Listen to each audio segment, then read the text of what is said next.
detection and prevention systems. Today, we will have a discussion about the mobile security, why we require security for the mobiles, whether whatever the mobiles we are using, whether they are secured or not, that we are going to discuss in detail today.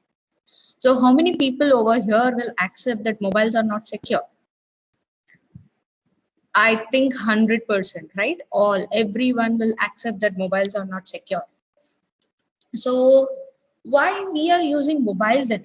Why the trend has changed and made us to go towards the mobile? So because before the mobiles were just used only for the phone call and SMS, right? Slowly, as the size of the mobile and the Android based on the applications, the usage of internet on the mobile has made us to go with the mobile for everything and mobile for everywhere, right?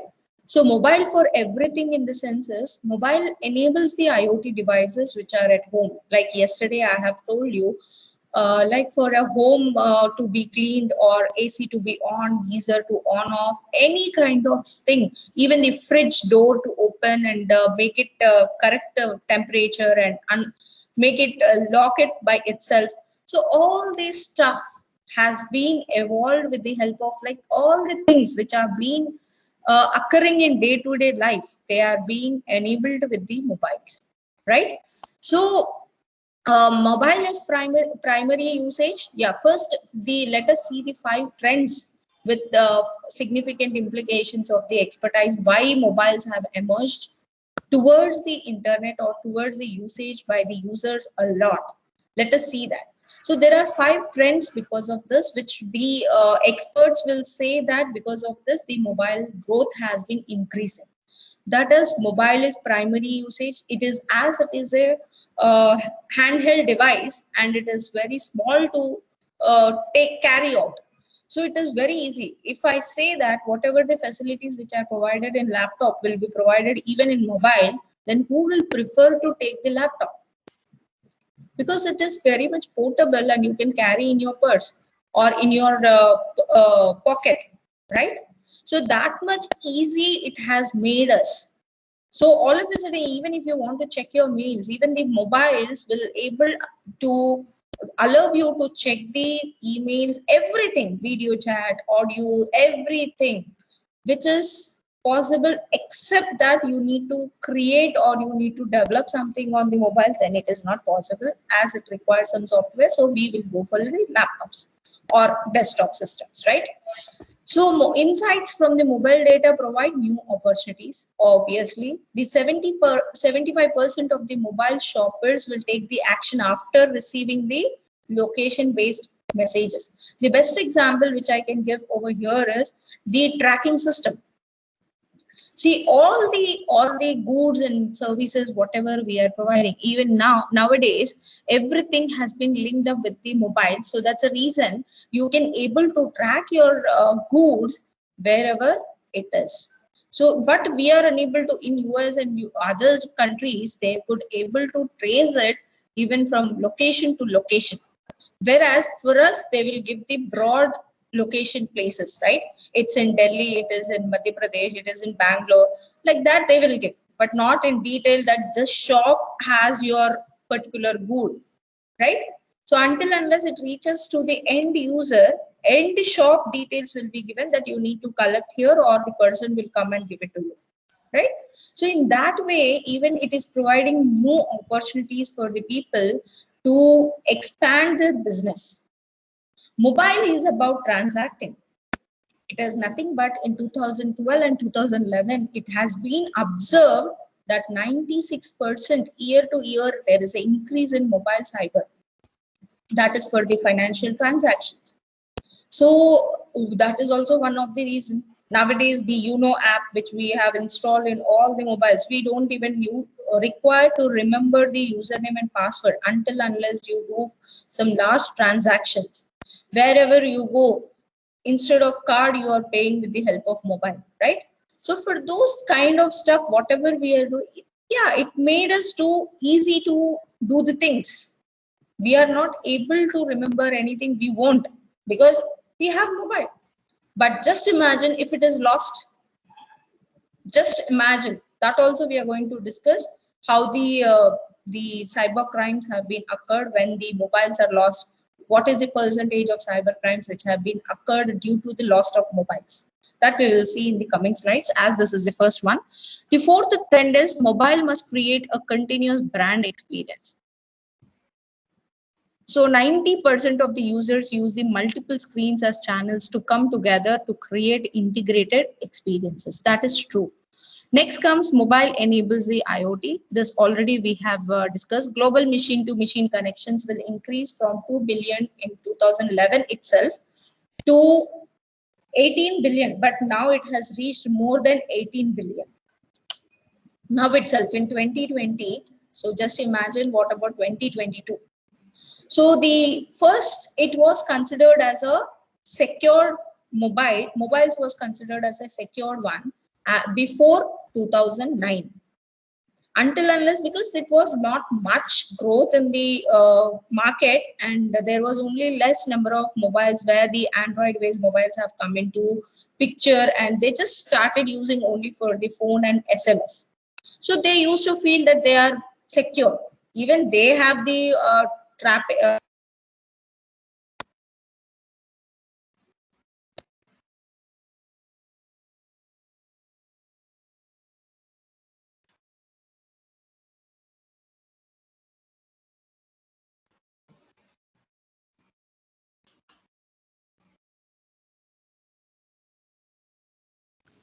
Hello, Bhavna madam.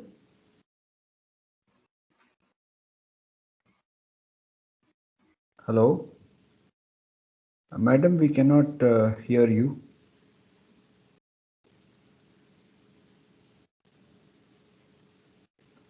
We just lost. I think. Hello, ma'am, are you there?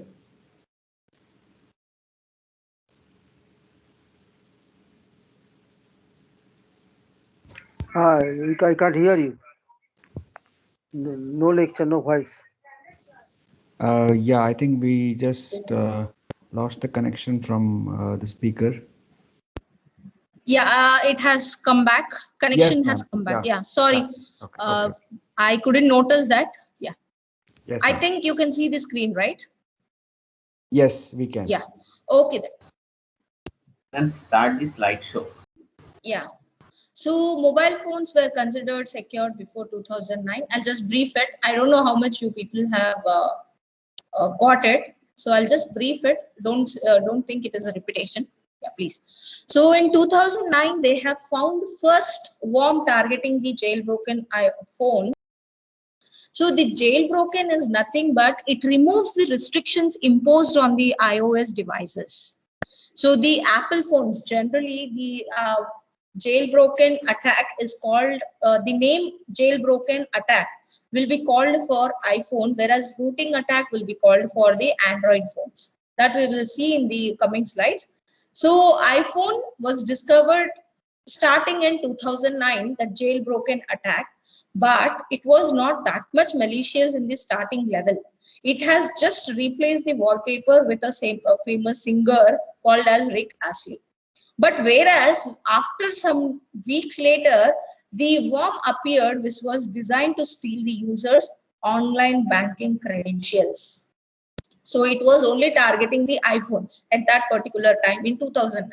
So whatever the phones people are using, iPhone especially, so the jailbroken was a common attack worm which used to get inserted into the iPhones so that it can give the control. It will remove all the restrictions from the phone and it hand over the control to the attacker who is the administrator for that particular worm to insert. Okay, so in that way it has increased slowly. It has made its path into the network. Okay, later in March from 2010, it has been noticed that 3000 Vodafone's HTC Magic devices found to have a Mariposa botnet malware. What do you mean by this Mariposa botnet is, it is nothing but it will perform the scamming process and DOS attacks in the network. so that whenever this Mariposa botnet was installed in the phone's memory card, so that whenever the person will use the internet, and when the person is going to have the process in the internet, so immediately it will it will perform the DOS attack, or it will perform the scamming in the complete phone, and it will pass the information to the attacker. So in 2010, it has been observed that the 1 lakh iPad users have faced the brute force attack, where their email addresses were stolen via a vulnerability feature on AT&T website. So it is a way to send the vulnerability into the iPad users, and they try to guess the password and stolen the email addresses, so to use it for some other purpose. So all these things will have made a path for us, so that people can easily get into the attacker's hands, okay, because of no security concept in the mobile. Now the latest one, this is the old statistics from 2007 to 2015, how the desktop systems have emerged, and how the mobile usage has been emerged. Now the more the mobile usage has been increased than the desktop, okay. So this is how the work has done. So why we are moving towards the mobile then? As we have discussed about the 5 trends, that is one of the reason. The other reason is, like, we are easy, I mean, we feel very much easy. Overall 5 trends, first thing is we feel that it is very much portable. There is no need for us to remember much of the things, right? In the mobile, how many people have logged into Gmail and just left it out? How many people will log out every day? They won't. Because whenever we are very much acquainted with that, right? We won't sign out, we won't use that option. In fact, many people doesn't even know where is that sign out option exists. They just simply they log in and they'll leave it. They synchronize their account with some other accounts and some WhatsApps and so on and so forth, but they don't even know where is that sign out option. Many people. So it is one of the way that people are paying a path towards for the attackers to enter into the system. So phishing attack is also possible in the network. So the increased force and efficiency has made the mobile to adopt the mobile by the drivers. And the barriers for adopting is integration of the mobile with the existing infrastructure itself. There are some barriers. The volume of the data in the mobile also increases, but still, even though all these barriers exist, still we move towards the use of mobile phones. So you can see the volume of data which has been increased in your mobile, you will try to store in the cloud, right? So we will try to store it in the cloud, and we will try to erase it from the phone. But how much secured is your cloud where you're storing it? So difficulty of distributing the applications in the network across multiple mobile platforms. That's true. The applications nowadays we are able to, it is very late statistics in 2012 they have taken. Now it is very easy. People are desktop application they are developing, as well as mobile Android app based application also they are developing. So before, I'm talking about in 2012. Just imagine at that particular moment where the security, mobile security has to be given 62% of weightage, but still people used to adopt. They felt that this is a barrier towards the use of mobile. So that is the one part where they couldn't able to include the security in 2012 when the inventory of mobile with the internet connectivity. So slowly again, when they have noticed one by one, so they started taking it, and they have implemented, and they have come up with the solutions. But even though they have come up with the solutions, recently in the lockdown period, we have noticed that you have to uninstall the China apps. So what is the use of uninstalling the China apps? Why they have asked? Because of security issues. It's not because of the rivalry what we have, or the political rivalry, or the nation's rivalry and all. How many people over in India will really go and interact with China people? But the goods, whatever we are getting over here are 99% China only. Because even if you say that my mobile is from US company or Samsung company or whatever company which you are using other than the China product, even the items which are present in your phone are from China only inside. At least one part, even the Apple phone, what we are using, even that contains the China product inside.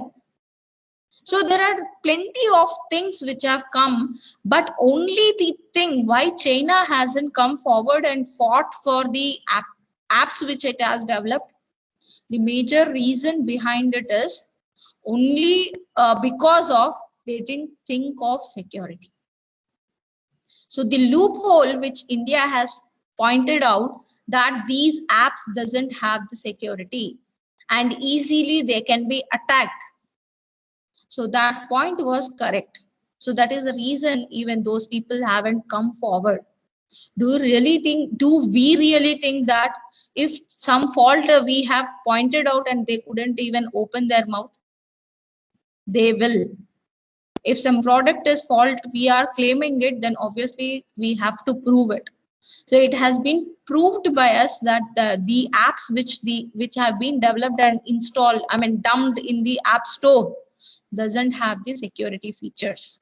Even the Zoom app, whatever we have used in the starting days of conversation for the online classes, online conversations, even that was not having the security options. That's a reason it is a best way for the attackers to get into anybody's system, those who have installed the Zoom app. So that was the best way. So that's the reason within 1 week there was an announcement from the central government only asked us everyone to use the Zoom app at the starting days, and within 1 week it has announced that you're not supposed to use the Zoom app as it has some vulnerabilities. Vulnerabilities are nothing but over here there are some open spaces left out. That is, they could able to adopt, it can be adopted by anyone easily. Attackers can also adapt and they can search for the loopholes. There are plenty of loopholes which has to be, like some of the options which has to be disabled, they were enabled previously. So now after the government has announced, later after they have gone through their own app, then they have come up with the security applications. They have provided the security for that particular app, and they have restricted some of the options in that particular app. Then it has come into picture. So this is how the trend has been increased. So although we feel that there is much of the thing which has to be developed, there is much of the thing which will come into picture in the form of attacks. So this is one which has been found, the two attacks which have been found in 2010 July itself is like a mobile security company has claimed Symbian devices have been impacted by a botnet virus. And it has sent the URLs linked to the malicious sites to all the contacts which are present in the contact book. So sometimes we receive some of the information, just the link or something. So I think you people might have experienced the SMS saying that bit.ly dot so and so forth. How many people might have clicked on that?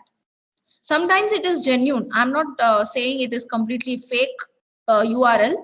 Sometimes it might be a genuine one, but most of the time it is a fake one. And once you click on it, it will give the whole control to the third person. Your mobile will be in the hands of third person. So that is how it has been impacted. It contains some URLs. It not only in SMS, even in your emails, in your WhatsApp, so on and so forth. Whatever the means of communication you are using, it will come into the picture. So and it has been observed that Lookout mobile security apps genome research has found that 14% free apps are available on iPhone and 8% which are available on Android can access the people contact data. This is true. Even today, sorry, even today when you install some app, it will ask for your access permissions. Until unless you give access permissions, it won't be installed. If you observe, it will ask the access for your photos, for your contacts, for your so on and so forth, all the accessing details. Until unless you tick them, it won't be downloaded. And once it is installed, obviously it can access all your information within that phone. So this statistics was taken in 2015, but now it has been observed that not 8%, you can say 80% of free apps available for the Android. Okay, so you can think of in that way. It is 2015 data. They are this information whatever I have taken. So in 2010, again in July, the two were found, and again in August, iPhone malicious code was hidden in the fonts, and whenever the user used to open a PDF file, it used to give the access of the device to the attacker.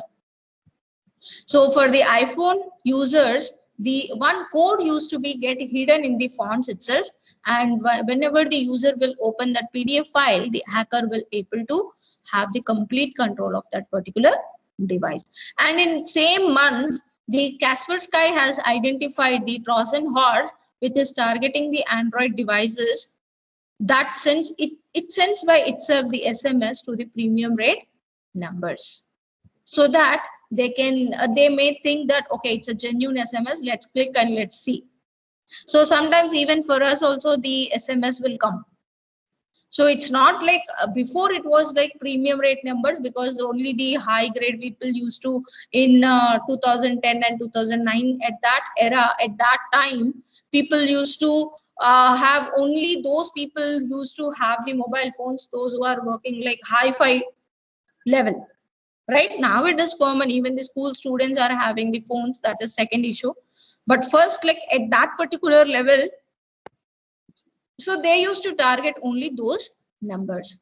So they used to get the whole details from the company, and they used to just send the SMS, and once they click on that particular SMS, the Trojan horse will completely do its work and go into the sleep mode. So the why we are getting this Android malware or iPhone malware, from where we are getting it? From the third party app stores. Clear? So whatever we are installing, whatever, even in 2010 and 15, we can say that Google used to not never used to allow all the apps to get installed in its app store, but now everything is allowed. Everything. So in that way, moving towards the next attempt of the malware, it's called as Droid Dream. So it is called as Droid Dream because it was supposed to be run between the hours of 11 p.m. to 8 a.m. only. So it will sleep from morning to night. That virus, or you can say it as a malware or Trojan virus. So it used to sleep the whole day. It will never disturb the users from their work. But the main work will 11 p.m. and it will wind up at 8 a.m. Why? Because users will be almost in a sleepy state, and the phones will be in less use. So even users won't able to check that okay, someone is using their phone, because they'll be tired and they'll be sleepy, right? So no one will able to know. But if you observe this, the best part to know whether your phone has been used by someone or not is your phone. When you hold your phone, the heat produced by your phone will reveal before days. Now no phone is getting heated up before days. So whenever, even if sometimes you're not using your phone, but your phone used to get heated up very quickly. So it is not because of, very rarely it was because of the hardware fault, but it is not because of the hardware fault. It is because of some operations have been performed without your notice on the phone. That's the reason there was a news, like everybody used to say in between 2012 to 15 or 15 to 16, I think so. So in that years, people used to say that if your phone, you are feeling that your phone is getting heated up, immediately you switch off and leave that phone aside. Don't touch that phone, because the attackers will be off. But there is one more attack which is called as cold boot attack. They can retrieve the information until unless your phone is heated up.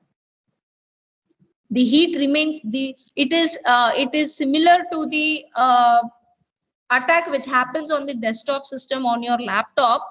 Even when you switch off your laptop or switch off your desktop system, the cold boot attack will happen. Similarly, that cold boot attack can be performed on the phone also. If your phone is, until unless they can retrieve the information until unless your phone is heated up. Once your phone is completely cool, then only you can say that no one can able to take your information, and that too in switch off mode. Okay, so this is how the phones have emerged, and there, even along with the emerging of the phone, the attacks have been emerged. The Droid Dream Trojan was gained root access to the Google Android phones in order to access the unique identification information. Once it has been compromised, the phones could also download some additional malicious programs without the user's knowledge. So that's the reason I have told you that they'll start up at 11 p.m. and end up at 8 a.m. So because they will download all the additional programs required and they will sleep, they doesn't do any kind of work. Once the user will switch on the internet, and once, because no one is habituated to switch off the internet when they sleep. I have observed many people that they will switch on the internet even if they sleep. Why? Because we are getting the internet for free. Let us use. Let it be on. But indirectly, you are making your phone to get into danger. Your whole information can be taken by anyone at that particular time. That's the reason it is analyzed and informed to all that you should use your phones only for 2 to 3 hours per day. That too with internet. I'm talking about the internet usage on phones. And it should not be like continuously, the internet should be on. When you are not in use, you just switch off. There is no harm for you. There's no much information which is running out of your hands. That the internet should be on and my phone should always be on. Fix some time by yourself. Verify it. I'm not saying that you should not switch on completely from whole day to night and all. Fix some time. Make limit by yourself. Don't get addicted. It's indirectly you're getting addicted. Whenever, even if you're in sleep mode, whenever the beep sound comes or light comes immediately, especially the college students or the school kids, they will take the phone and they'll first read it. They'll forget their sleep. They forget everything. So it is like, it is better to make the children to get habituated only to see for a particular period of time, not to get addicted. We have to explain them the losses which are happening and ask them not to store all the information on their phones. It's better to go back to the old ages. What we used to do is, we used to have a diary where we used to write everything. Let them have that habit. But it is, I know people are dependent, WhatsApp messages, emails, this and all the stuff which is present in the mobile, and they want the 24/7, they want the mobile data. And especially people who are using games in phone are much vulnerable for the attacks. Along with the game, you feel that you are installing a simple game, but behind it, the virus also exists. Whatever might be the game, some code will be insisted or present in that particular game. So that is enough for the attacker to attract, to get whole information of your mobile. So it's not like don't use the mobiles, but you should be very much careful when you use your mobile.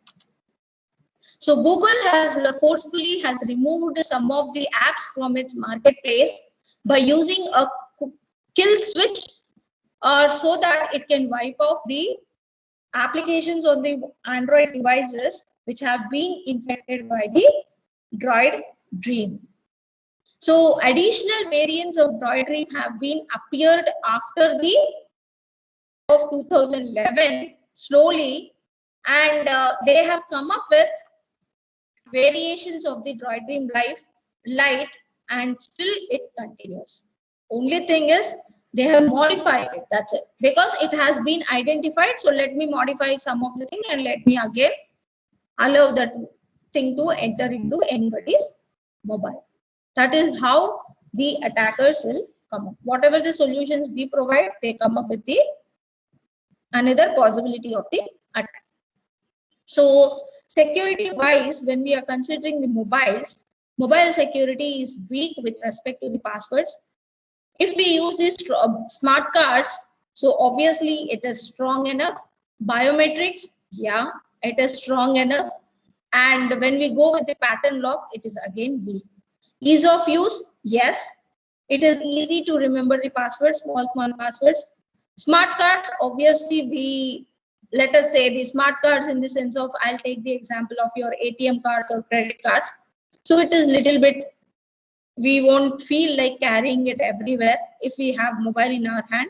Biometric, it is very much hard to use every time, because even if we, the best example, even if there is a cut in your finger or something, then you can't use it.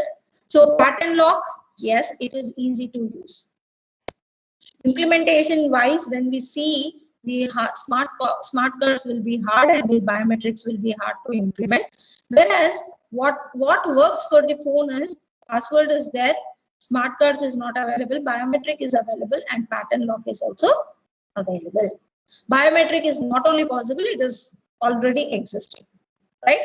So we have to see how much even password is vulnerable for the attacker. He can easily trace the pattern. He can easily little bit difficulty. He tries to get a fingerprint or whatever, face detection. So if he tries to get, it's little bit difficult compared to password and pattern lock, but it is also possible. So this is how the we are moving towards, like we are making ourselves vulnerable to everything.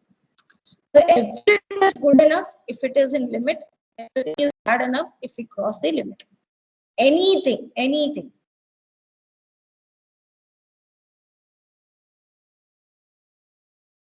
Improve their productivity, they are moving towards the enhancing of their operational efficiency.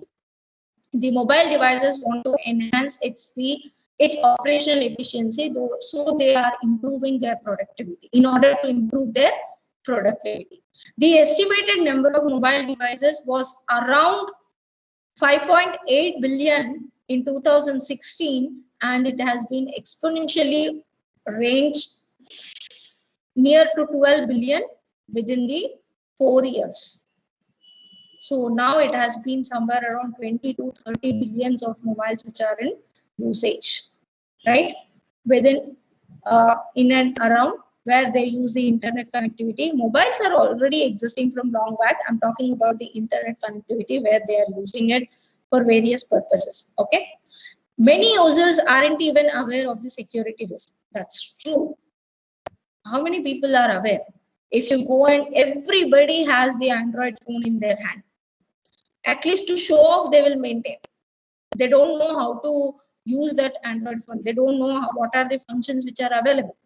They simply use the red button and green button. They know that. That's it. But still they have the hi-fi phone, right? So in that way, they are encouraging even the security risk. So as the security tools are not mature and up to date, as of now, we are facing difficulty for the Android attacks. However, the use of mobile devices opens the new areas of vulnerability. This is what I was discussing. Mobile threats can largely be divided into several categories. That is, physical based, network based, system based, and the application based threats. So these all we will discuss in detail in the coming slides. Okay, so network based attack, what are the various possibilities? System based attacks, what are the various possibilities, and how to prevent them, each and every category, and how to prevent each and every level, that we are going to see. So when we say about the attack vector, so this is how the attack vector will work. It is a method. Sorry.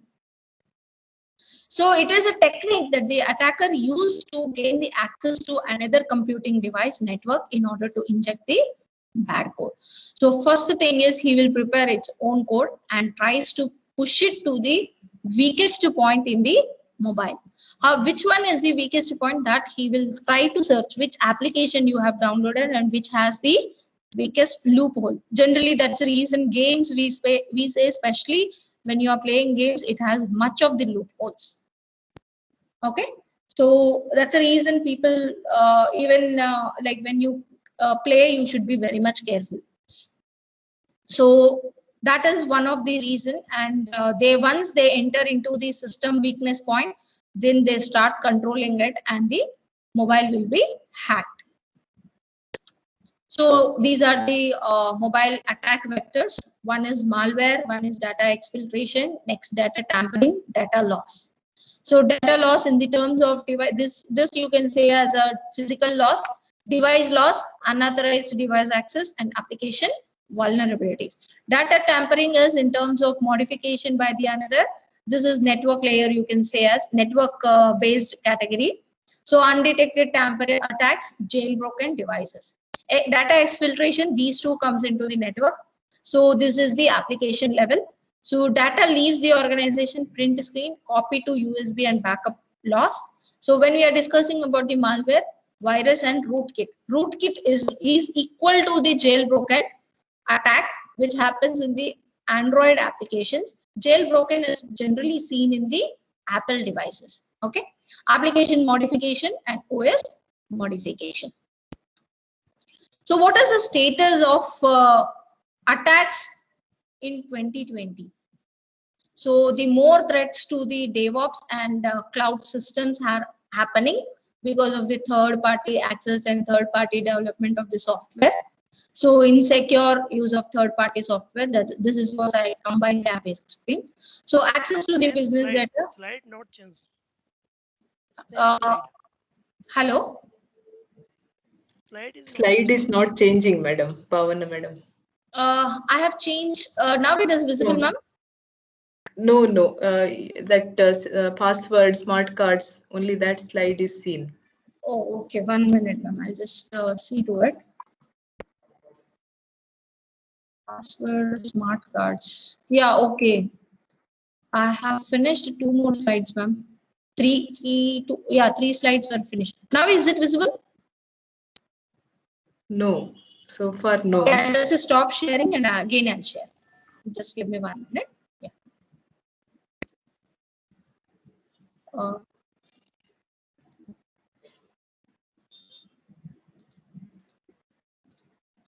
Yeah, is it visible now? For me, no. Same slide is visible. Okay. But I have shared it. Now? No. Madam, you stop sharing and then again you connect. Yeah, 1 minute. I'll just do that. I'll log out. Then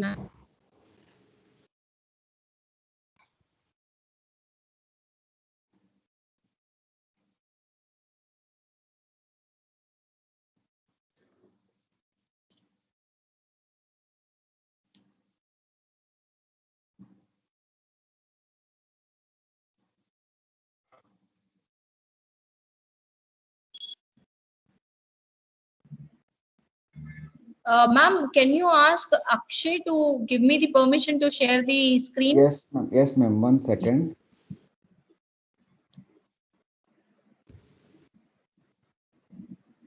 Yeah, I gave the permission, ma'am. Yes, yes. Sir, is it visible? You just inform me. Yeah, sure. Yeah, Now now we it can is visible. Okay, Yeah. then I'll continue. Yeah.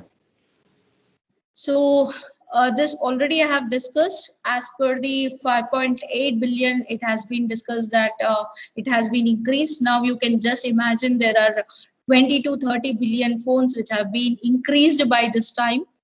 They have just expected that 12 billion phones will be will raise exponentially, but already it has crossed that number by this time. So they are not, but many people who are using it, they are not aware of all the risk which may happen in the mobile phone. So this is how they have moved. These are the attack vectors which have already, they will try to search the loophole, then they will get the control on the system, and the system is hacked. So these are the various malwares, and this malware, whatever we are discussing, the rootkit is meant for the Android phones, whereas jailbroken attack is meant for the iPhones. And this exfiltration and data tampering, these are generally possible in the network category. They fall into network category. Data loss with respect to the physical category, and this will be the application category. Already I have explained, but as you couldn't able to see the slides, I'm just moving forward. Next comes the status of the mobiles by 2020. What is happening exactly? So more threats have emerged because of the cloud systems, because of the third-party softwares which we are using, through the code injection attacks, through the third-party libraries, that supporting documents or supporting information, whichever we are installing in the mobile to work it properly. And indirectly, until unless we give the access to the mobile, it won't allow us to go to the next level. In that way, we are allowing the weakest portions of our mobile, so that the attacker can enter into it very quickly.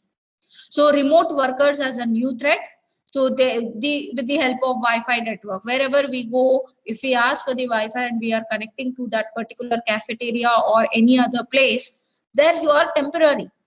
But still, at that particular moment, when you have captured that information is more than enough. The attackers will enter into your mobile. So you should be very much careful. So states, the growing role of state. What is the role of state? So nowadays we are seeing that we are moving from one place to the other place, and rules and regulations are different. So, but no one is bothered about the security of the internet. They'll say that your device you take care of. That's enough. So even if we go for the cybercrime branch, and if you want to file a complaint, first thing is they will say that why you have done. So first thing is they will try to, I mean, as the people they are not aware of what kind of threats are possible. They'll start downloading everything. Whatever the link will come in the SMS, whatever is possibilities are there. If someone says that if you install this, you will get 10 rupees. That 10 rupees is much more important than anything else for us. We don't even think, not we in the sense, not only we, I'm just talking about the general public. So some people, they just see it and they'll download it. So indirectly or directly, we are inviting the attackers into our phone. Nothing comes for free, that we should notice, right? The change of active mobile security users. Switch between the mobile to laptop. So whenever we are, obviously there is a synchronization problem. If you observe continuously, if you're one time you're signing in from the laptop, one time you're signing in from the mobile, there is like, we will get that in order to synchronize your mobile or to your laptop email. So you need to synchronize it, right? So you will click it and you will again give the username password so that it can synchronize properly. So that is also a one kind of loophole. So whenever, who knows that particular synchronization when you are performing, attacker may attack. So he will have the complete control. So we should be, it's not like we should not use, we should be little bit careful. We should know what kind of operation we are performing and how much carefulness we should be. How much careful we should be, and we should able to get aware of it and make others also to get aware of it. That is, as we are responsible, we are into this society.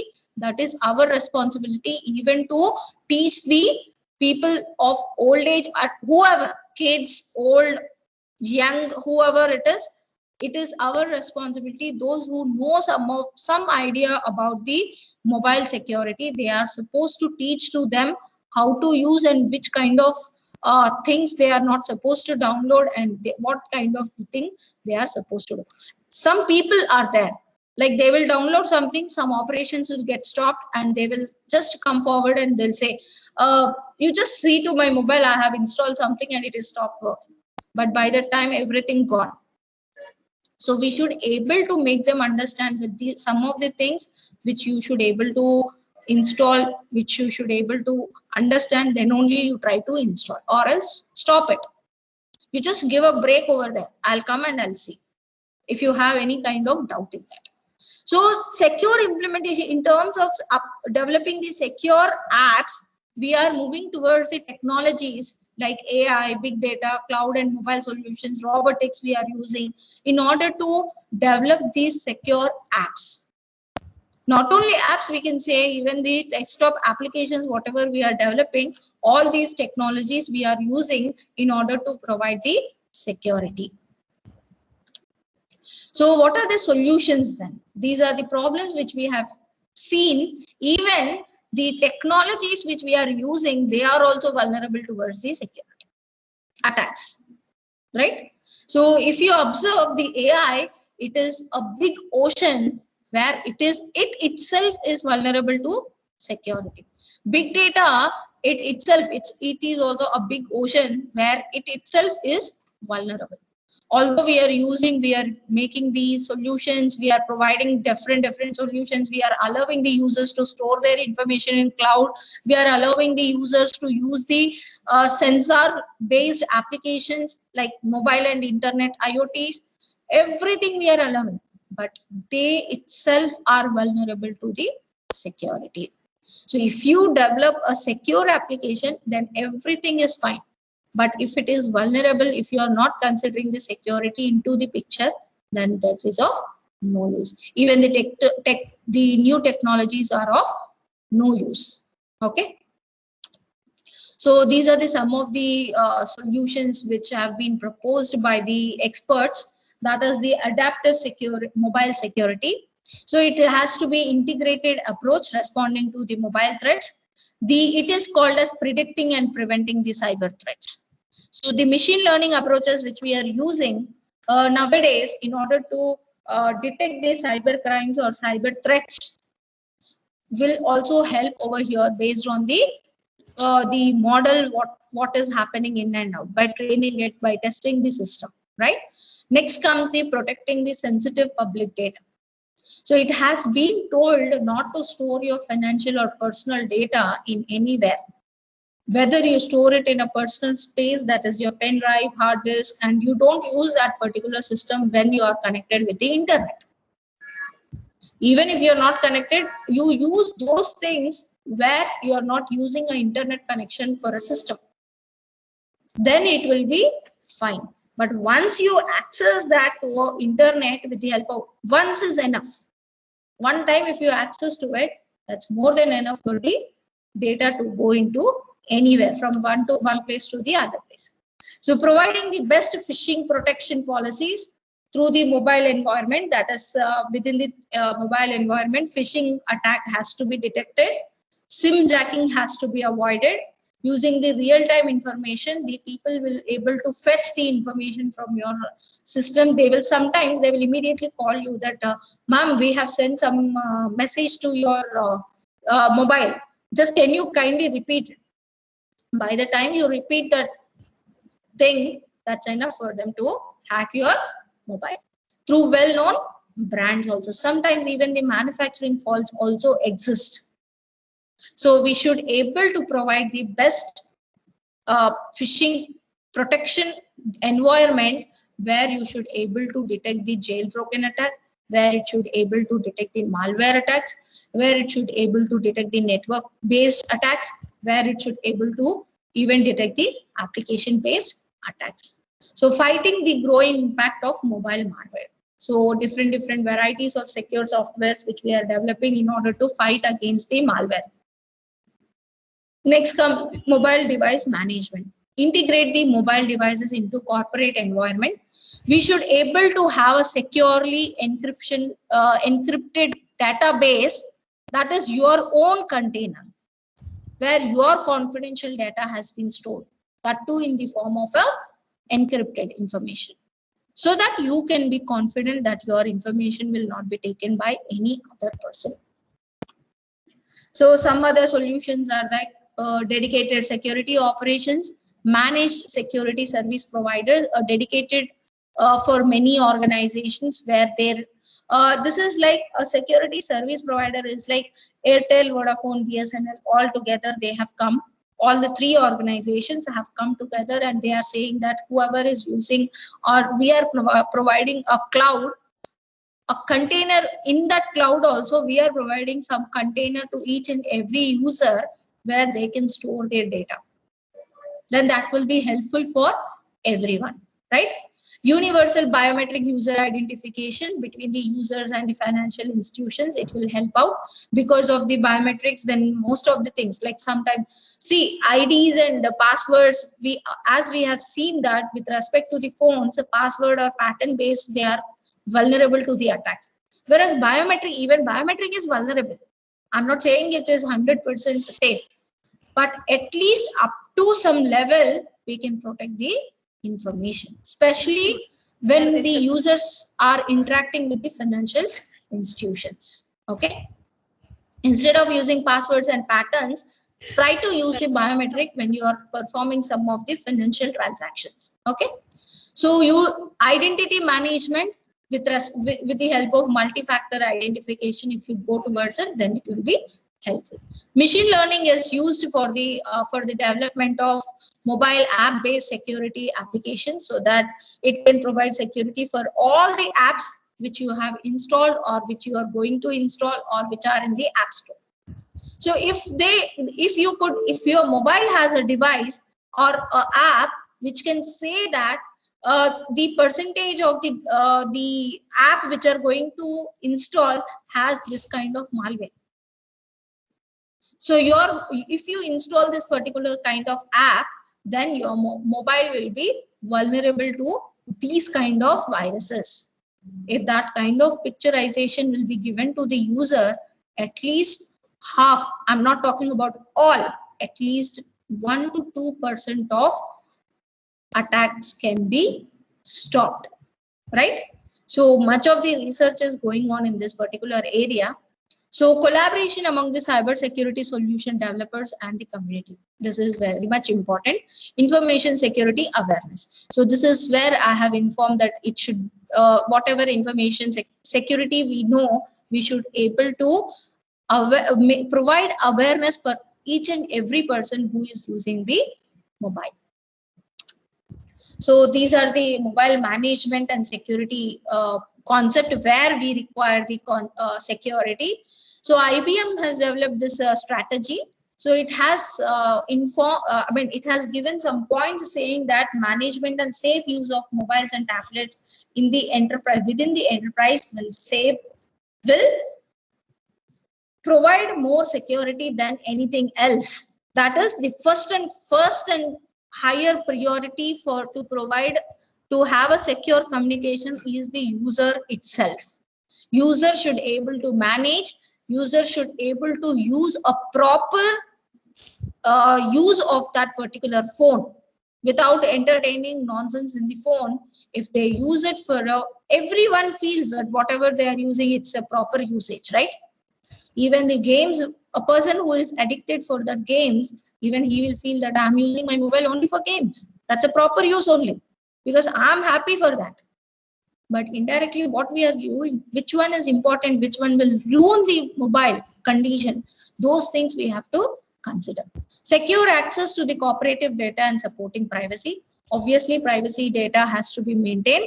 Next comes the visibility and security of enterprise mobile platform. At the device level, each and every person has to be they have to enroll it. They have to configure the security policies. They should able to monitor and manage the services, reconfigure the new policies if at all new policies have been emerged, and the deprovision, that is remove the services which are outdated. Okay, so this is at the device level. It should be always updated, and on the network we should take care of the authentication of the users, that is mobile users. All the mobile devices has to be authenticated on the network. They should be encrypted, monitor and managed. They should allow or deny the access for certain particular apps.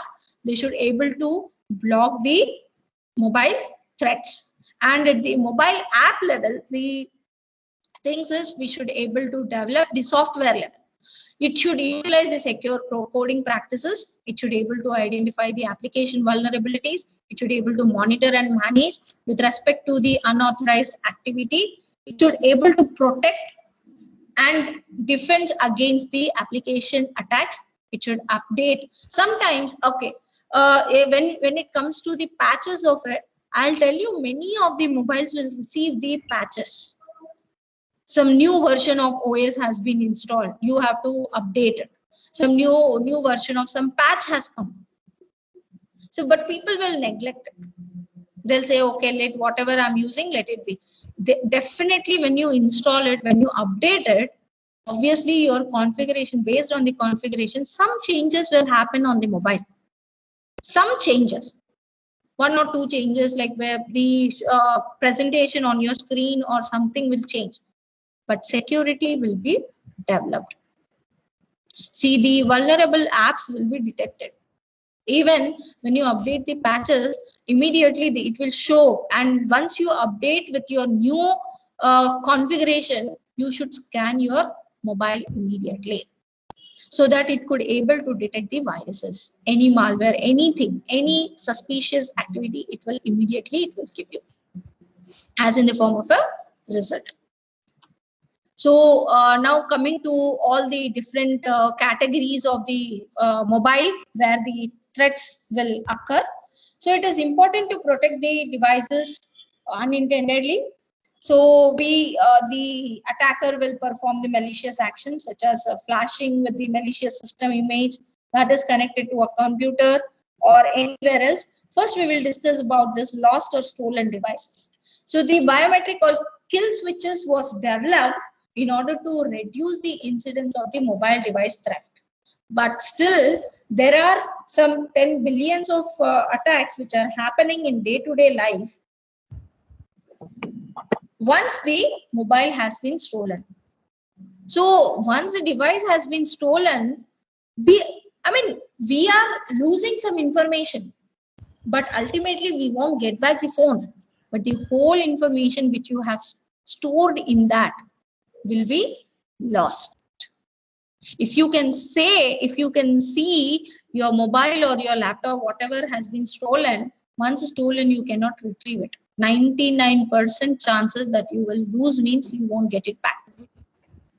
And what about the data in that? What about the email addresses? What about the information which you have stored? What about your personal information? What about your professional information? What about your private information? The photos, right? So that's the reason people say that don't try to store much of the information on the mobile. What about your financial information? The transactions which you are performing. If you haven't signed out with the app, let us say app, it is on. Then what happens? They have given an option of log out after some session over. That is there. But if it is not there, what about your mobile? What about your information? What about your bank details? So all these things will be stolen. So that is the major motto of the attacker, to steal your mobile device.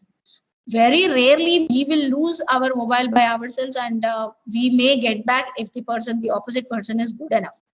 But once lost is lost. It may be stolen by some people, or it may be lost by you, but it will never come back. From 2005 to 2015, it has been observed that 41% of the data breaches were with the result of the mobile devices which are lost. Okay, so this is how the devices will come into picture. So how to mitigate them then? So we should use a strong password policies.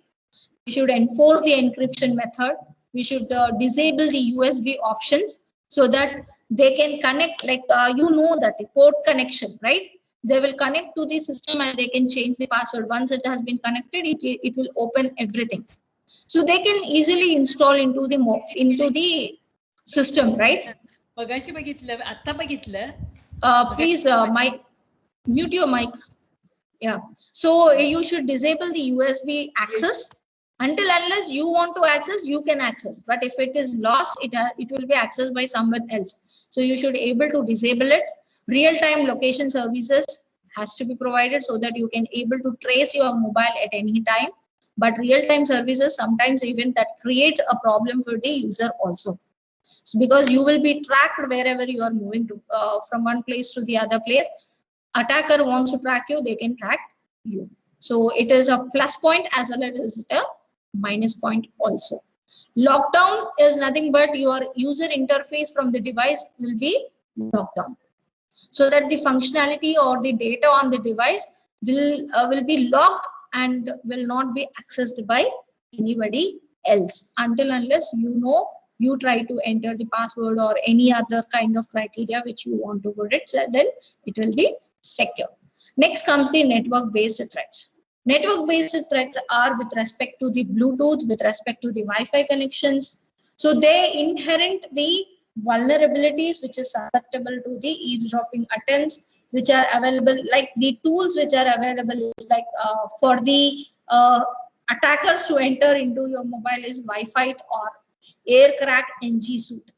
So AirCrack NG suite is nothing but it is a toolkit which is used to access the Wi-Fi of network security. Complete network security can be accessed by that particular suite, and they can use it to trap into your mobile phones.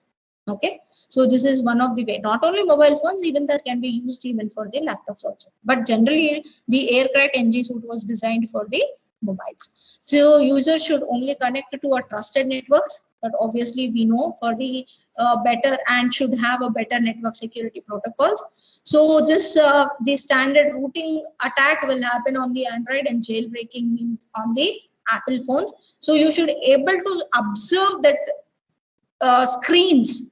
First attack which is going to happen was on the screen only. So it will compromise your system to change the screen. And it will compromise the OS to function unfunctionably. Okay, that is, it gives the access to the attacker to enter into it. Okay, as it will remove all the restrictions. So the recent research has been found that 0.1% of the enterprise iOS devices are jailbroken and 0.5% of the enterprise are rootkit attacks. Okay. So it may not be that much threatening, but if you just imagine there are thousands, billions of devices, then when you think of billions of devices, then obviously danger is very much higher level. Smartphones operating system can be intentionally compromised by the user, or it can attack as a side effect of the malware. So jailbroken or rooted device is less secure and more vulnerable to the attack. The key issues which include for the jailbroken or root detection is updating the patching of the OS becomes more difficult, and the rooted or jailbroken OS will compromise the device app isolation capabilities. This can potentially allow the malicious apps to enter into the area and access the complete data of that particular mobile.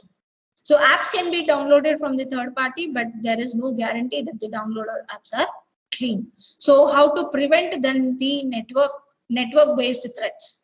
So one is like you have to detect, you have to follow the EMM agent. This EMM technology we will discuss. EMM is nothing but enterprise mobility management, that you should able to block an enrollment and notifies the manager if the device is jailbroken or root broken. rooted.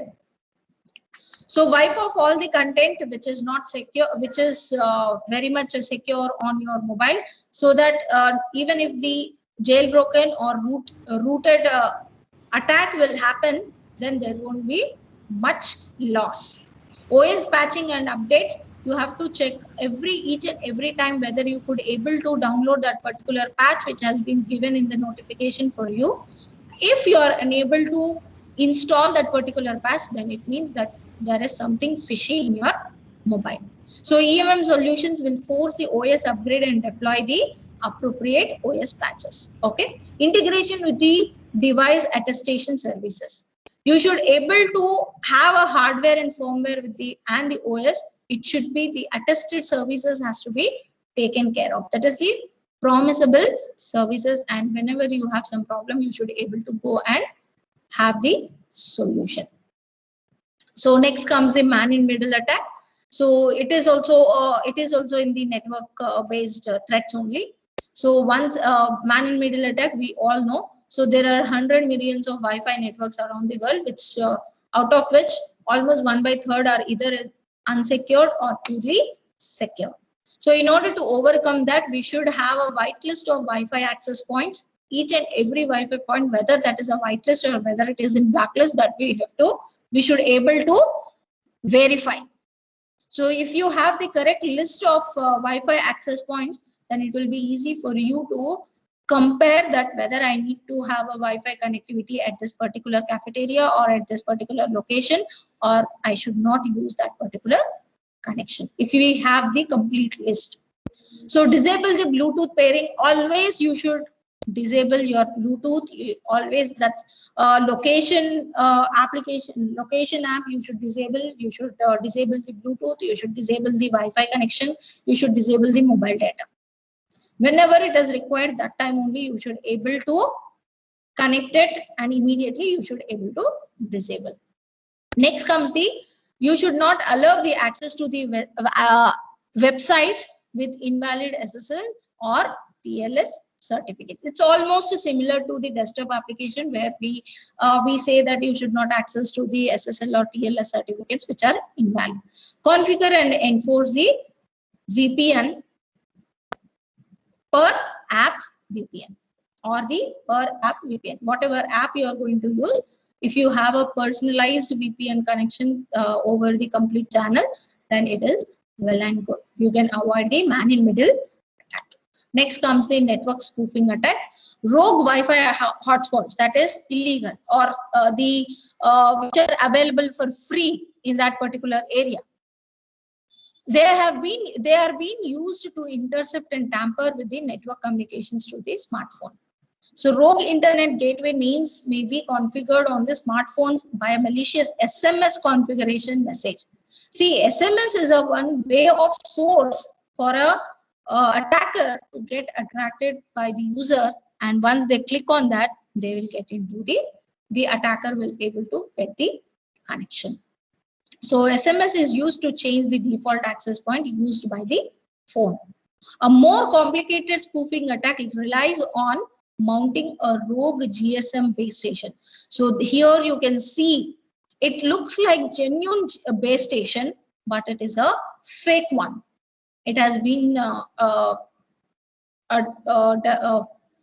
implemented by the attacker itself. As it is very inexpensive, so the attacker will just spend little amount so that he will get more information from all the devices, okay, in and around. So the attack is not feasible on 3G networks because of network integrity keys. So before it was possible. So network spoofing attacks, as we have told, the Wi-Fi hotspot and the other spoofed network nodes can be used as a means to carry out the attack. When you observe your phone very carefully, you could able to detect some of the attacks. Some of the applications or apps which you haven't even installed, but they have gotten settled on your phone. That is one way. When if you observe, it will be known. You have to pay attention to the trust cues such as the SSL certificates and whether the site uses the SSL for certificates or not. For the smartphone users, the risk is even higher, as the security indicators are trusted SSL connection are harder to find on the or missing on the smartphones. Whatever you will type in the browser data, whatever you will do, it will come into here. But there is this kind of information will be missing on the mobile phones, smartphones.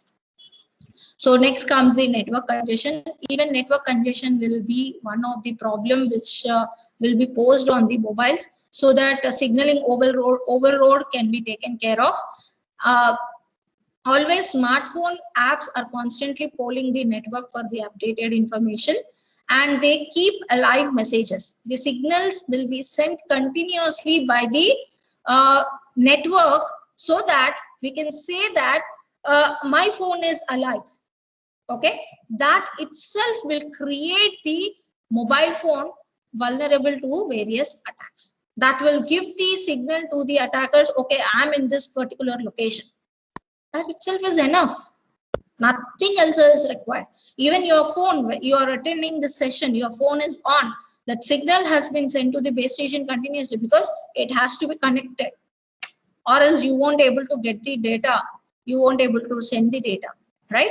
So in order to keep it alive, that if the attacker could able to capture that information, then that is enough.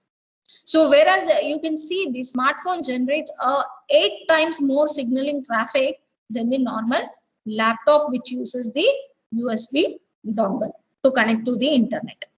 So that 8 times, just imagine if that signaling traffic has been captured by the attacker, that I am alive, that mobile data is alive, and my signal is alive.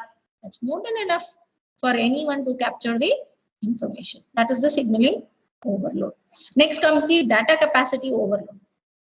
So data capacity, for the data capacity overload, Cisco has estimated that mobile data traffic will double every year through 2014 by increasing 39 times between 2009 and 2014. Now you can just imagine how many times it might have increased, because each and every person are using the internet connectivity for the mobile.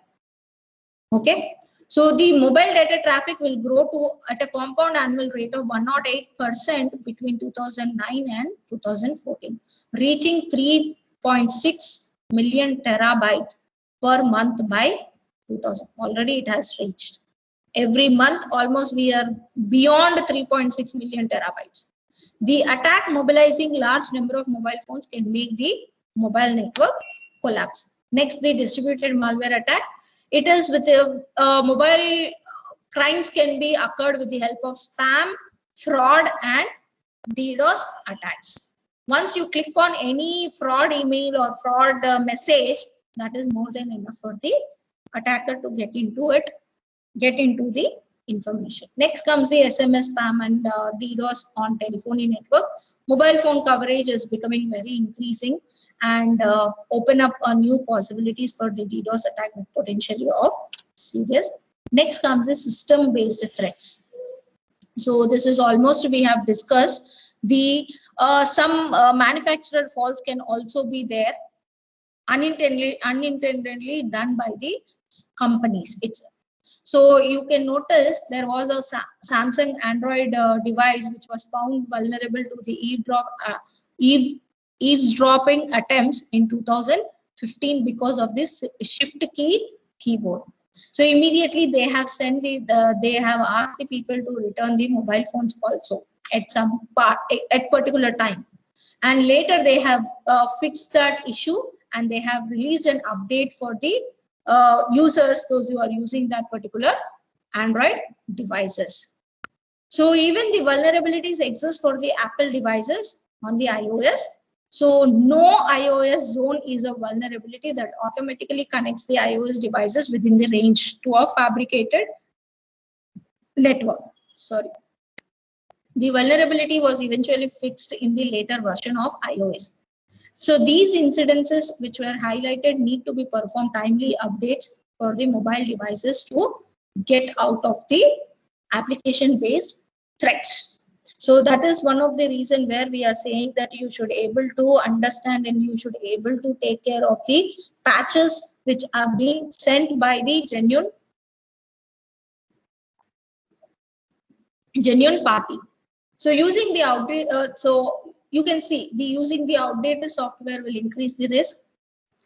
And one more thing is social engineering techniques to trick the users for installing the malicious applications. It can even perform a link in a message or a shortened hyperlink. So this is what I was discussing, that they will send you in the form of a message or in the form of a WhatsApp information or mail or a SMS. Okay. Next comes the malware, which is with respect to whatever we have seen, application-based category of attacks. So Trojans, ransomware, adware, and clickware. How to prevent this?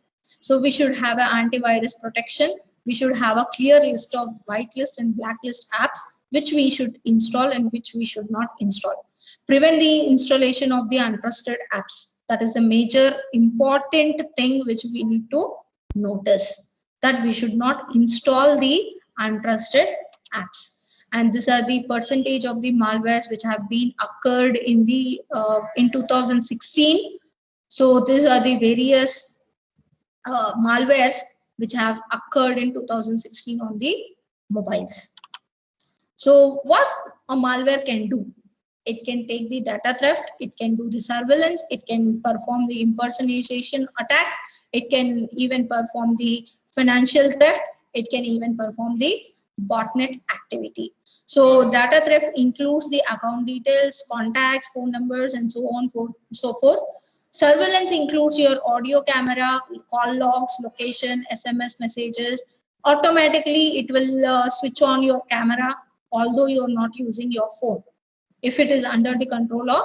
That's the reason we say that you should keep your personal devices, that is mobiles, away when you are into a personal work. So impersonation with respect to the SMS redirection, sending email messages, and posting on social media. Financial, obviously the premium rate SMS messages, OTPs, whatever we receive, the extortion or ransomware phone calls, phone numbers, and fake and antiviruses making expensive calls. So spyware attacks includes they covertly collect the information about the user and their activities, and they use it for marketing purposes such as profiling or targeted the advertisement, installed with the user concerned, which request one second.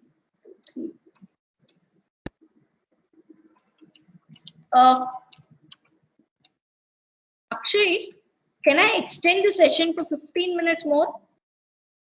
Yeah, ma'am, no problem. No problem. Like after this, you have any other session, or this is the last one? Yours is the last session, ma'am. Then fine. Then I can take some 15 minutes more, right? Yes, no problem. Thank you. Yeah. So when so that I can explain a little bit slow. Okay. So installed with the user content, which requests the abuser privileges over and above all those required for the stated purpose of the app. So this is how the phishing or social app engineering attacks will happen. So in order to prevent those, you should go with the web filtering, and you should disable the access to the websites which have the invalid SSL or TLS certificates. Okay. Next comes the data leakage. So as we are completely dependent on the internet, data leakage is very easy. So the devices, it is like you are giving your data to a person who is, you are thinking that that person cannot do anything. You are a well-educated person, but when you go and when you are started explaining to a person, you are feeling that that person doesn't know anything, but they can steal the complete data. So they'll try to observe your what kind of gesture you are using, what kind of password you are using. That is one way. And data leaks are very famous in the retail, healthcare, and finance. The financial, the healthcare records can be captured with the help of data leaks. Okay. And to overcome that kind of problem, we can go with a multi-factor authentication, even certificate-based authentication, secure email gateway, content management apps, and enforce the separation of the work with the professional and personal data. This is what I was talking from starting of the slide till the end of the session. So next comes the bring your own device. So as we all are working online, so many companies have this nowadays. We have, as academicians, we have started working on online. But before itself, the software companies and everyone have allowed the work on online devices. That is, they have given a freedom for the employee, saying that if you want to work on your own device, you can bring your own device, have the access from the company, and you can start working on it. Because the employees are very much comfortable to work on their own device rather than the company devices, right? So immediately they can access and they can do it whatever they want wherever they are. So they could able to work it out. But that has led to almost 366 million market has increased with the help of BYOD. So it has increased, but along with that, it has come up with 30 billion attacks also. So that is how the security has become more important, but mobile devices are already considered as the weakest point, right? So once we are saying that they are the weakest point, even if you are asking them to bring your own device, that will paves a path to the organization to lose its own security.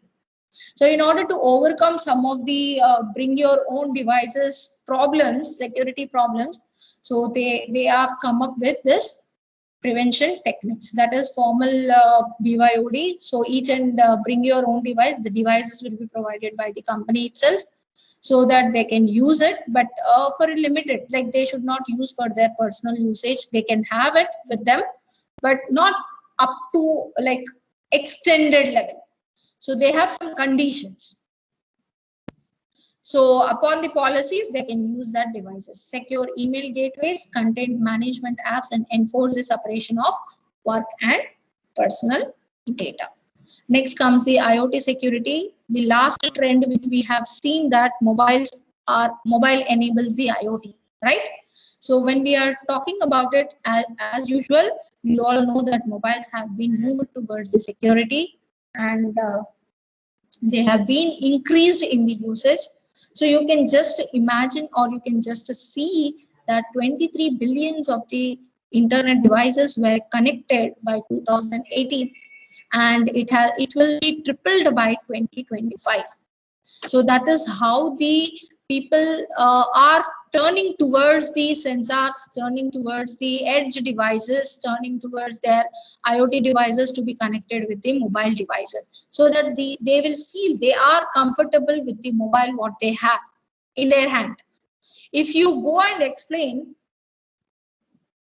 if a business person will go and explain, no, you have to have a separate device in order to access your AC, or in order to access your geyser from outside, then immediately people will say, oh, I have to carry 2 more devices, so let me leave it. Whereas another business person has come and they have discussed that everything is available on your phone itself. I'll just install one app on your phone and you can access everything. Which one we will prefer? Whether to go with the 2 devices, whether to go with 1 device? Obviously, we all will prefer to go with 1 device, right? But that has increased the threats also. The criminals also, we have paved a path for the criminals also to enter into our devices. So in order to prevent this, we should have the full life cycle management in order to protect it. What is life cycle management? That we are going to see in the next slide, most probably. Next, we should have a strong password policies. We should have the updating of the OS apps and patchworks, which we have to continue. Okay, we will see the life cycle in the next slide. This is the cooperative mobility policy. So as we know that BYOD, bring your own device concept, has come into picture. So the corporate mobility policy also has provided some policies for all the corporates. So as I have told that they have to follow some of the policies in order to use their own device, right? So they have encouraged even to use their own mobile systems or mobile devices to use in the company. But they have to follow some mobile policies. Mobility policies in order to use their own mobile instead of company mobile or instead of company tab or anything else. They should able to follow some of the policies and they should restrict themselves, and once they enter into it, they should able to register to that particular Wi-Fi connection or mobile data.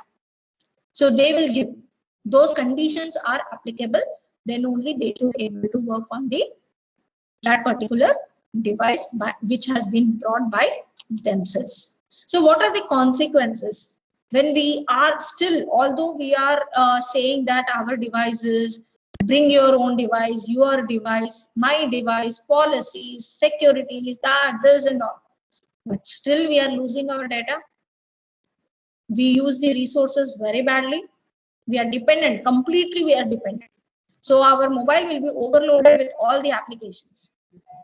And reputation loss.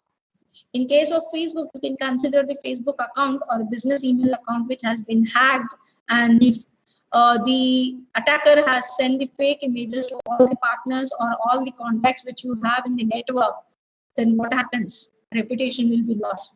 Identity theft, obviously your photo, name, address, everything will be taken care by the attacker. So this is the anatomy of the mobile attack which happens in the network, that is infecting the device first. Within the infecting the device, it first Android or iOS, it will take its own physical access, or it will make the users to get tricked in order to download some app. Then once they download, then it will start infecting the device. It may be jailbreak or it may be rootkit, anything. So installing the backdoor.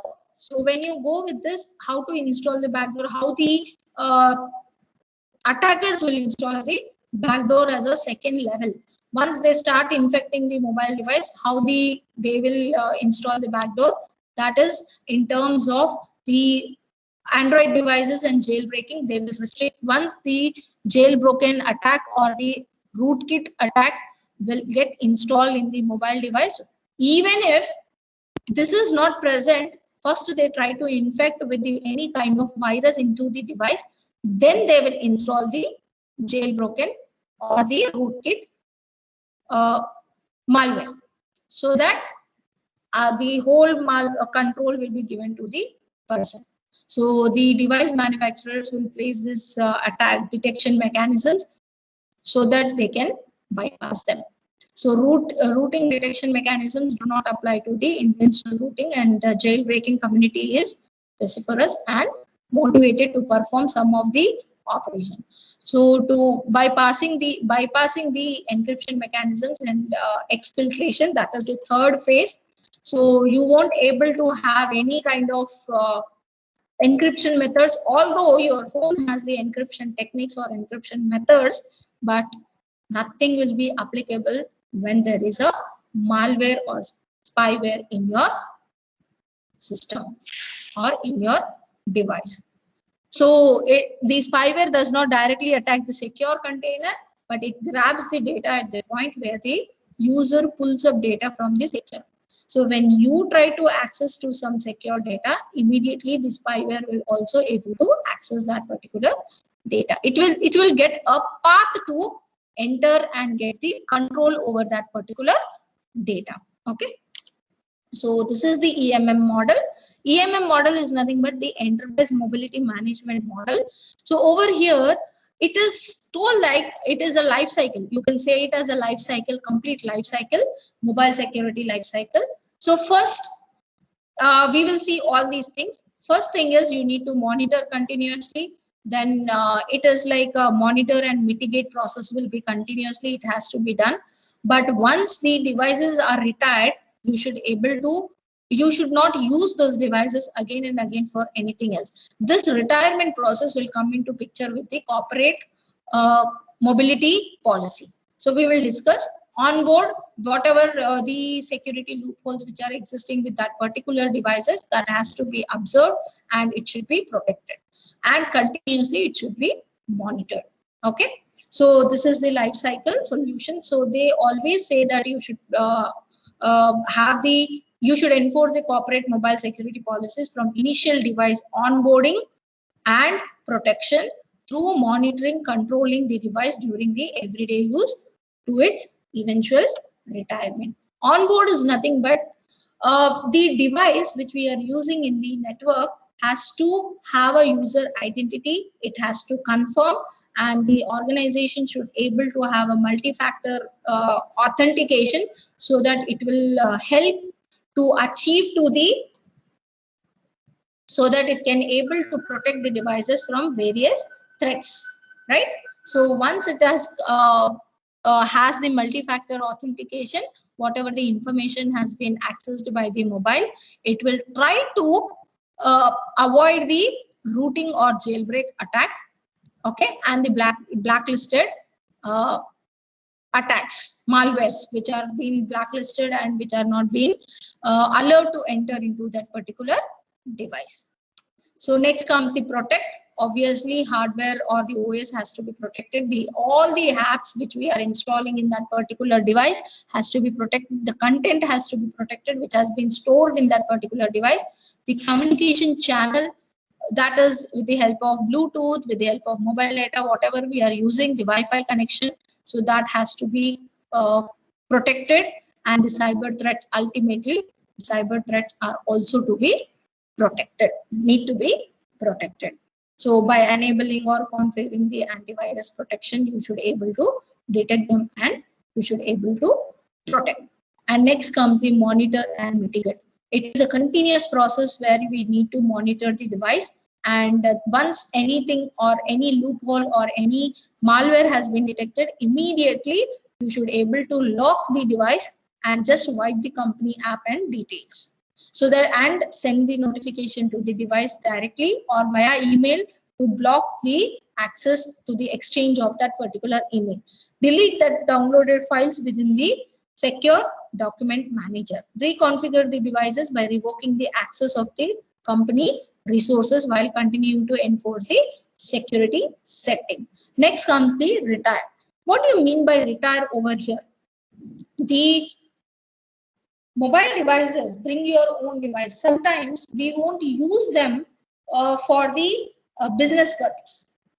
I mean, we have used it and we left it. After that, after it has been retired. The process of the device which we are not allowing it into the company after a particular period of time, those kind of devices we call it as a retire devices. And once the device has been retired, the information still exists. Sometimes we don't make the device to get complete wiped off. So we will just leave it like that.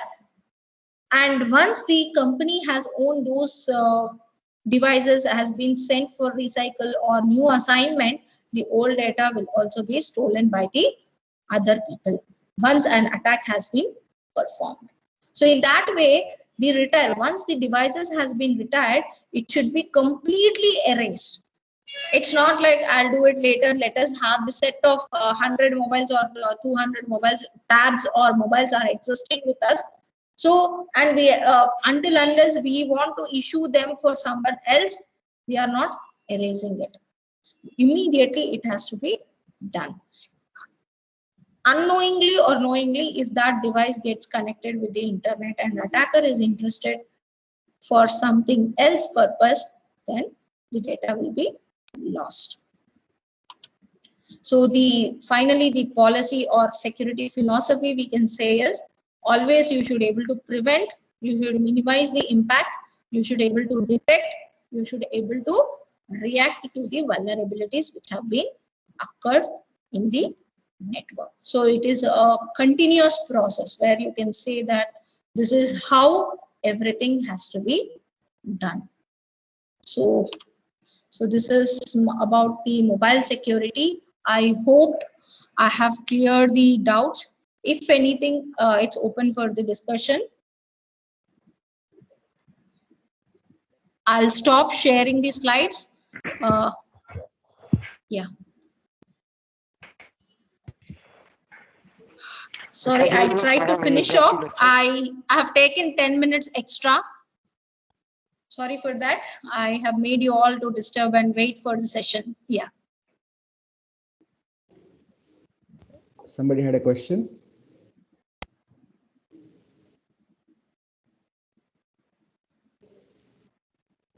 Participant, And I see you are, yeah, I find that you have few more lectures in the YouTube. Please keep this lecture also on the YouTube. Hello? yes, Yes, sir. sir. We could hear you. Yeah. And also, madam, I saw that one book but cost is very much high. 4,200 internet version, Kindle version, and 6,200 printed version. Okay. Yeah. So this is not for Indians, right? Which one, sir? It's a book in your name in the Amazon. Sometimes it's that. My book, sir. Yeah, Yeah, it is available, sir. You can buy it. It's available online. but price is too much. Oh, I'll just see to it, sir. I haven't noticed. I mean, I have published it and I left it. Till now, I didn't turn and see what exactly the cost and all. And that is like 4,200 Kindle version Okay. and 6,200 printed version. I think Oh, it is you are encouraging the copying. okay. But I Okay. enjoy your lecture. Yeah. Okay, sir. I'll I just enjoyed your talk to lecture. the, I'll talk to the people and I'll just ask them to provide these things. Okay. Because Make it till India, today, make I it India haven't price. noticed that. Yeah. Okay. Definitely, sir. I'll consider this and I'll mail them saying this thing and ask them to provide for lesser cost. Okay. Yeah. Definitely, Yeah. sir. And also in Indian price, not lesser cost. Indian Yeah, price. Indian And price. please Okay, keep definitely. this Indian lecture price. on YouTube. Yes, yes. Otherwise people will copy, xerox it. Yeah, sure, definitely. Uh, Okay.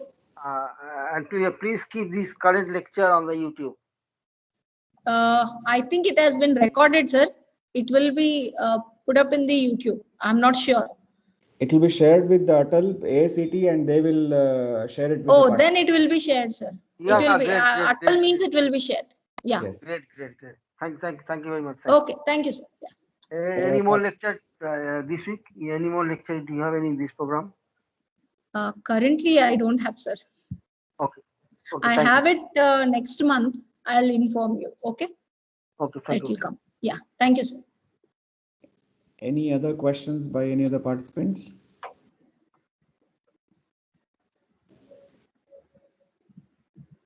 Okay, then I would like to thank Dr. Bhavna for this wonderful and informative session. Thank you so much, ma'am. And we would like to see you soon in the campus for some other event to listen to your lecture. Yeah, definitely, sir. I'll be happy to be there. Thank you so much for the opportunity which you have given to take a lecture for all the participants.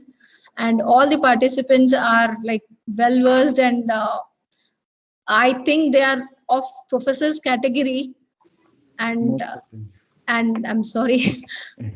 So I mean, although they are of that much stage and they listen to my lecture with so much patience and thanks a lot for that. Thank you, sir.